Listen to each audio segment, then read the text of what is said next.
메리차제 과체형 매추형 유승준 인사드리겠습니다. 반갑습니다. 자, 어렵고 복잡한 설계사 시험 그리고 공통 파트, 제일 중요한 공통 파트를 제가 맡아서 여러분들께 합격을 할 수 있도록 제가 안내를 할 테니까 믿고 따라와 주신다면 합격 머지않았습니다. 아시겠죠? 스킵하시면 안 됩니다. 중간에 제가 시험 치는 꿀팁 그리고 문제 푸는 꿀팁까지 다 알려드릴 테니까 놓치지 마시고 꼭 집중해서 들어봐 주세요. 자, 시작하겠습니다. 자, 공통 파트 모집 종사자에 의해 여기서 4문제 나옵니다. 4문제 22번에서 25번까지 나올 거고요. 자, 보험 모집이란 보험회사를 위하여 보험계약의 체결을 중개 또는 대리하는 것이라고 했습니다. 자, 중요한 것은 다 필요 없고 중개, 대리 이게 중요한 겁니다. 자, 중개라 하면 뭐 계약 체결권, 고지 의무 수령권 다 필요 없고 뭔지는 모르겠지만 없다만 기억하시면 됩니다. 그리고 그러면 중개는 누가 하느냐? 설계사, 중개사가 한다. 어렵지 않습니다. 자, 대리는 다 똑같고요. 대신에 얘네들은 뭐가 있네요. 그죠? 중개, 설계사는 없고 대리는 있다. 그럼 대리는 누가 하느냐? 점만 찍으면 되죠. 그죠? 대리점. 됐고. 자, 보험 모집을 할 수 있는 자를 보겠습니다. 앞에서 봤던 설계사, 중개사, 대리점, 그리고 보험회사의 임직원, 뭐 대리님, 부장님, 과장님 가능하십니다. 자, 보험 모집을 할 수 없는 자가 있습니다. 자, 대표이사, 그리고 사회이사, 감사, 손해사정사. 너무 낯설죠, 그죠? 단어들이. 그 외우실 때는 어떻게 외워야 된다? 사사사, 샤샤사, 사사사, 샤샤사. 이렇게 외우시면 됩니다. 아시겠죠? 절대 틀으시면 안 돼요. 오글거립니다, 오글거려. 자, 그러면 이런 이론에 대한 문제는 어떻게 나오냐 한번 볼게요. 이제 시험을 풀 때는 문제를 다 읽으실 필요가 없고 중요한 단어들만 기억하시면 돼요. 보실 필요 없고 일단은 바르게 설명한 거 보겠습니다. 1번 설계사, 회사를 위하여 보험계약의 체결을 대리하는 자. 그렇다면은 이런 글자는 보실 필요가 없어요. 자, 대리가 나왔습니다. 대리가. 내가 대리는 누가 한다 했죠? 대리점. 이거는 뭐 풀이할 이유도 없네요. 그죠? 너무 쉬운 문제입니다. 이거 절대 틀리면 안 되는 겁니다.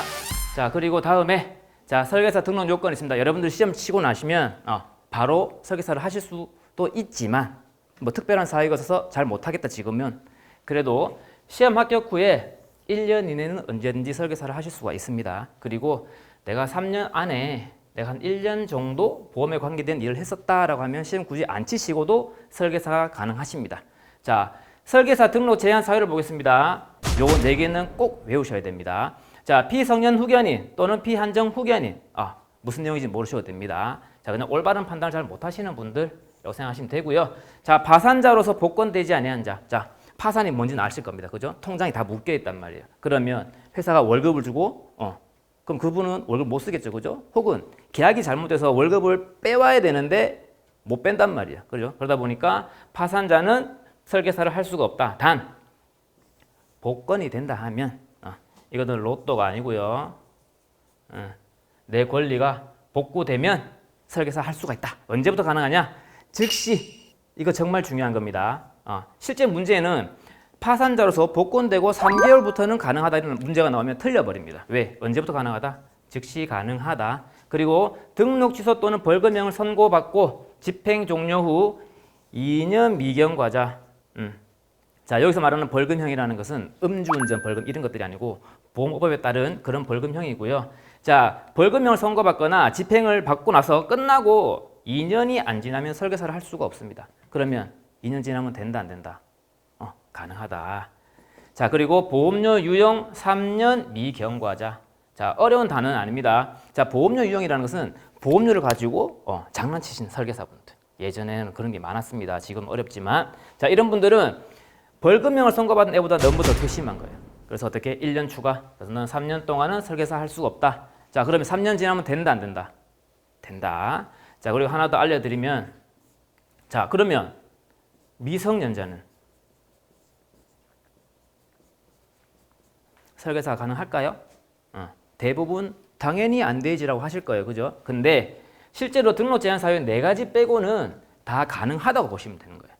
문제가 되게 쉬워요. 실제 보험이 이렇게 재밌는 겁니다. 자, 문제 한번 보겠습니다. 자, 다음 중 보험업법상 다 읽으실 필요 없어요. 이런 거 전부 다 읽으실 필요 없어요. 등록할 수 있는 사람만 찾으면 돼요. 자, 1번 보험업법에 따라 벌금 나왔네요. 그죠? 2년 나왔습니다. 2년 지났네요. 그럼 이거는 가능한 건데. 그죠? 자, 2번부터 보겠습니다. 자, 보험료 또는 보험금을 다른 용도로 유용했대요. 유용은 몇 년이라 했죠? 아까 전에 3년이라 했단 말이에요. 자, 그리고 3번 업법에 따라 금고 이상 집행유예를 선고받고 그 기간에 있다 했습니다. 끝나지 않았단 말이에요. 그죠? 이분도 당연히 안 되는 거고. 자, 4번 파산 선고를 받은 후 복권되지 아니했다. 3년 지나면 된다 안 된다? 안 된다. 그러니까 복권은 언제부터 가능하다? 복권되면 즉시 가능하다. 그럼 답은 몇 번일까요? 제가 봤을 때는 2번호 같은데 한번 보겠습니다. 맞네요. 그죠? 자, 다음 판 넘어가겠습니다. 자, 보험 대리점 등록 요건. 방금 했던 것은 보험 설계사였습니다. 개인에 대한 이야기였고요. 지금은 보험 대리점에 대한 내용입니다. 자, 자격시험 합격 2년 이내 그리고 또는 4년 이내에 2년 경력. 설계사들은 1년. 그죠? 대리점은 설계사보다 좀 사이즈가 크니까 플러스 1씩 더 했네요. 그죠? 2, 4, 2. 이렇게 외우시면 될 것 같습니다. 자, 마찬가지로 대리점 등록 제한 사유를 보겠습니다. 방금 했던 설계사 등록 제한 사유는 당연히 대리점 못할 거예요. 그죠? 그리고 다른 보험회사 임직원 마찬가지입니다. 난 메리츠화재 과장인데 나 대리점 차릴래. 못 차립니다. 아시겠죠? 마찬가지. 나 메리츠화재 설계사인데 나 대리점 하나 차려볼래. 안 됩니다. 자, 그리고 대통령령으로 제한하는 자 꽤 많아요. 근데 이거 외우실 필요가 없단 말이에요. 자, 자동차. 이거 버스 자동차네. 그죠? 자, 자동차에 관련된 사람들은 대리점 못한다. 단 이거는 별표. 수입차, 중고차 판매업자는 대리점이 가능하단 말이에요. 이해하셨습니까? 자, 요거를 외우지 마시고 나는 지금 머리가 너무 아파 피곤해 외우실 거면 요거 두 가지만 외우시라. 그러면 문제는 푸실 수 있습니다. 자, 실제 문제가 어떻게 나오냐? 자, 손해보험 대리점 등록 제한 사유에 해당하지 않는 이 말은 가능한 사람을 찾는 거죠. 그죠? 뭐 있나요, 답이? 이거밖에 없네요. 그죠? 맞습니까? 하나 더 있다 하면 요거까지. 문제가 너무 쉽습니다. 그죠? 자, 여러분들이 시험을 치고 합격을 하게 되면 설계사가 되죠. 그죠? 근데 설계사를 하고 싶다고 하는 게 아닙니다. 우리 근로계약서 쓰듯이 계약서 써야 돼요. 그죠? 자, 보험회사와 계약을 맺습니다. 제가 어떻게 내가 메리츠화재 상품을 팔아줄 테니까 뭐 수수료를 달라 어떻게 달라 하겠죠. 그죠? 거기에 위촉이라는 말을 쓰는 겁니다. 위촉. 자, 그리고 나는 이 회사 마음에 안 들어. 나 관둘래. 그러면 해촉. 사표 쓴다는 말입니다. 자, 그리고 말소라는 게 있는데요. 말소라는 게 뭐냐 하면 내가 이 회사에 있었던 흔적을 다 지우고 나가야 된단 말입니다. 제가 나중에 다른 보험회사를 가지 않는다면 그냥 해촉하고 끝날 수 있지만 제가 혹시나 다른 보험회사를 간다거나 대리점을 가겠다 하시면 말소를 꼭 하셔야 됩니다. 아시겠죠? 자, 근데 말소는 회사에서 안 도와줘요. 왜? 떠나는 사람은 챙겨주지 않습니다. 그래서 말소 신청은 제가 직접 해야 됩니다. 정말 중요한 거예요. 해촉을 했다 해가지고 자동으로 말소 되지는 않습니다. 실제로 문제가 많이 나옵니다. 말소할 때 무슨 서류가 필요하냐면 저 당연히 해촉을 했을 거니까 해촉 증명서랑 그리고 내가 누군지는 알아야 되니까 신분증 그리고 때에 따라서는 내용 증명이 필요할 수도 있다. 내용 증명이 뭐예요? 하실 수도 있지만 아실 필요 없습니다. 아시겠죠? 자, 예를 들면 자, 보험회사와 위촉이 종료되면 위촉이 종료되었다는 것은 해촉이죠. 그죠? 해촉. 즉시 다른 회사로 갈 수 있다 없다. 제가 분명히 말씀드렸습니다. 없다 했습니다. 그죠? 뭘 해야 돼요? 말소를 해야 된다 했습니다. 말소. 자, 문제를 한번 보겠습니다. 자, 보험 설계사 말소에 관하여 사실과 틀린 것을 찾으시오. 자, 1번 타 보험사, 다른 보험회사로 이직을 할 경우 반드시 말소를 해야 된다. 이거 맞는 것 같은데, 그죠? 일단 체크해놓고. 자, 2번 말소는 일사전속의 원칙이 적용된다. 자, 일사전속이라는 말은 나는 이 한 회사와 계약을 맺었기 때문에 다른 회사 말고 난 이 한 회사랑만 계약을 맺었다. 그 말입니다. 자, 3번 본인에 의한 직접 말소의 경우라도 먼저 해촉 신청을 해야 된댔습니다. 말소 앞에는 무조건 해촉이 있다 했습니다. 그죠? 해촉을 해야 말소를 할 수 있다 했으니까요. 자, 4번 보험회사와 위촉 계약이 종료되는 즉시 타 보험회사로 이직 가능하다 했습니다. 맞는 말일까요? 제가 분명히 해촉 후에 뭘 해야 된다 했죠? 말소를 해야 된다 했습니다. 말소. 2번, 3번 좀 헷갈렸네. 하지만 답은 그냥 나오네요. 그죠?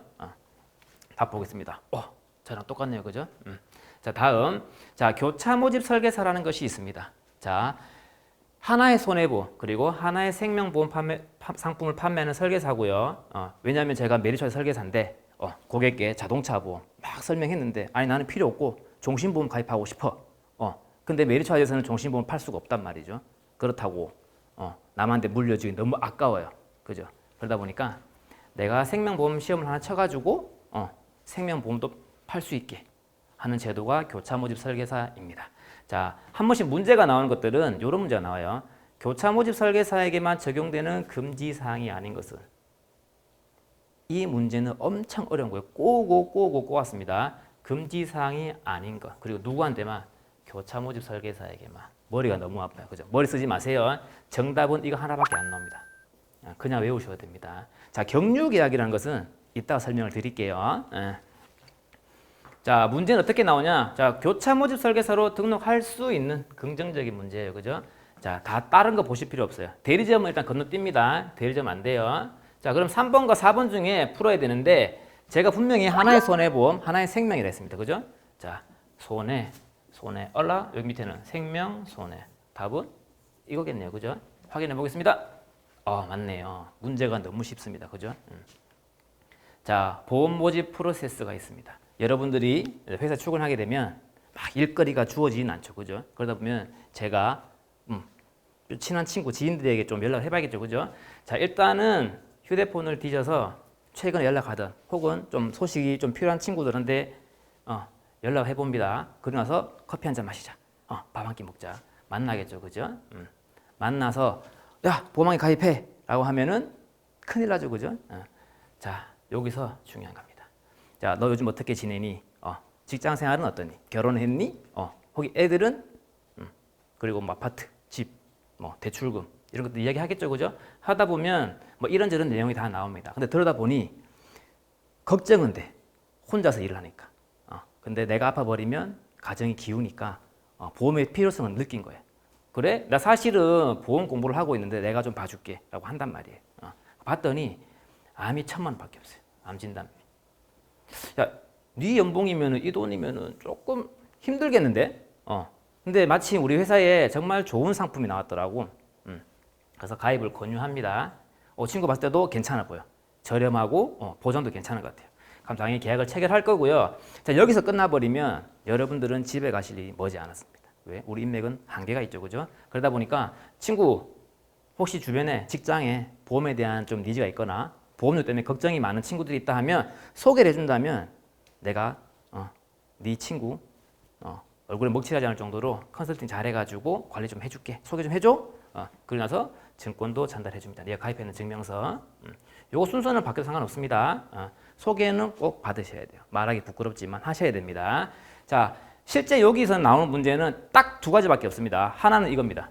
5대 필요 자금이 아닌 것은. 이것은 제가 설명을 드렸지만 요 정보 수집 단계에 이 친구랑 대화를 하면서 이런저런 대화를 했을 때 생활비 어떻게 들어가니, 뭐 양육비라든가 뭐 주택 구입했는데 뭐 대출금 이런 것 어떻게 나가니 물어보겠지만 장례비는 물어보지 않는단 말이에요. 그죠? 이것은 굳이 외우실 필요 없고 여러분 마찬가지일 겁니다. 장례비 모으신 분 아무도 없단 말이에요. 그죠? 그래서 이런 문제는 초등학생 문제다. 5대 필요 자금이 아닌 것은 답은 무조건 장례비. 다른 건 절대 안 나옵니다. 그리고 한 번씩 나오는 문제가 뭐가 있냐면 자, 최적의 상품을 제시하는 것은 무슨 단계인가라는 문제가 나옵니다. 제시라는 말이 나오면요. 무조건 이겁니다. 58,000%입니다. 아시겠죠? 이 제시라는 글자를 보면 고민하지 마시고 이거는 과외 권유구나 라고 하시면 돼요. 자, 문제를 2개를 알려드렸습니다. 절대 틀리시면 안 됩니다. 자, 그러면 문제가 어떻게 나오냐? 자, 보험 모집 프로세스 중에 5대 필요 자금이 아닌 것은 방금 했습니다. 그죠? 20초 전에 뭐예요? 장례비.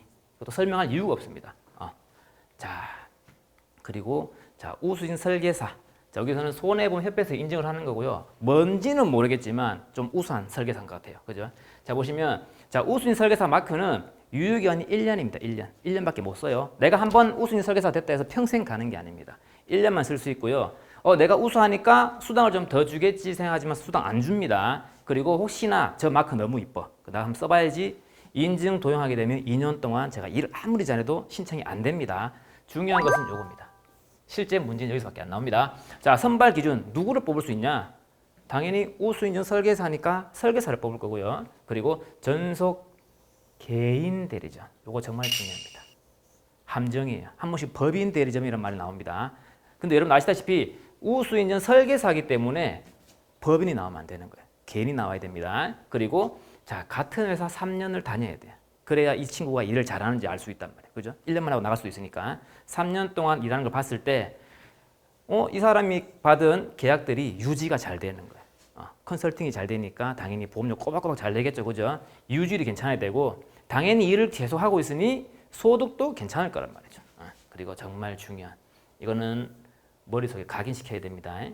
요거는 별표 실제 오프라인 강의에서는 별표 100개 치라거든요. 불안전 판매 빵건 이게 정말 중요해요. 나는 조금 유하니까 0.3% 되지 않을까 하지만 안 됩니다. 무조건 0건. 0.00001%도 안 됩니다. 아시겠죠? 자, 실제 문제 어떻게 나오는지 한번 확인해 보겠습니다. 자, 손해보험 우수인증 설계사 선발 요건으로 맞는 것은 자, 1번 손해율이 일정 수준 이하일 걸. 손해율은 저희가 한 적이 없죠. 그죠? 안 했으니까 모르는 거 넘어갑니다. 자, 2번 불안전 판매 건수가 0건. 알아? 이게 답인 것 같은데 한번 3번, 4번 한번 보겠습니다. 자, 3번 동일 보험회사 또는 대리점에 2년 이상 설계사로 소속되어 있지만은 제가 동일 보험회사는 3년이라고 말씀드렸습니다. 3년. 얘는 틀렸고요. 자, 4번 신청 또는 선발 당시 설계사 및 법인 보험 대리점. 제가 좀 전에 말씀드렸습니다. 분명히 법인이 아니고 개인이 돼야 된댔어요. 그죠? 개인. 그래서 얘는 틀렸네요. 얘를 틀렸고. 답은 몇 번? 2번. 힘들게 달려왔습니다. 자, 여러분 총 40분 중에 15분? 한 10분? 투자해가지고 4문제 맞추시는 거예요. 아시겠죠? 확률은 25%. 절대 틀리시면 안 됩니다. 아시겠죠? 다음에 또 찾아뵙겠습니다. 감사합니다.